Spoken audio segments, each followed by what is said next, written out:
Breaking అంతోంది. Pawan Kalyan ఎక్కడెక్కడైతే మహారాష్ట్రలో ప్రచారం చేశారో అక్కడ అన్ని చోట్ల కూడా బీజేపీ ముందంజలో ఉంది. Breaking striking rate last elections లో పవన్ కళ్యాణ్ ఆంధ్రప్రదేశ్ ఎన్నికలకు సంబంధించింది 100%. ఈసారి పవన్ కళ్యాణ్ ఏదైతే ఒక నినాదం తీసుకుని వెళ్లారో, తాను తీసుకున్నటువంటి ధర్మానికి సంబంధించిన అంశం మీద తాను తీసుకున్నటువంటి నినాదం, దాని కూడా కొంత ప్రభావం చూపించిందా? మహారాష్ట్రలో పవన్ కళ్యాణ్ ఇంపాక్ట్ అనేది మనం ఇప్పుడు చాలా నిశ్చితంగా గమనించాల్సిన వ్యవహారం. ప్రస్తుతం రాకేష్ కూడా మనకి జాయిన్ అవుతున్నాడు లైవ్ లో.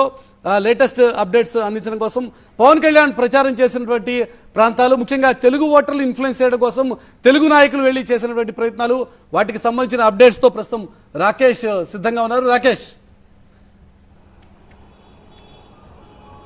ముఖ్యంగా పవన్ కళ్యాణ్ 3 ప్రాంతాల్లో ప్రచారానికి బీజేపీ పంపించింది. మరాఠ్వాడ, విదర్భ, పశ్చిమ మహారాష్ట్ర. ఈ 3 ప్రాంతాల్లో కూడా తెలుగు వాళ్ళు ఎక్కువగా ఉంటారు. ఇక్కడ నుంచి అక్కడికి వెళ్ళి సెటిల్ అయిన వారు, లేకపోతే తరతరాలుగా అక్కడనే ఉన్న వాళ్ళు, చాలా మంది తెలుగు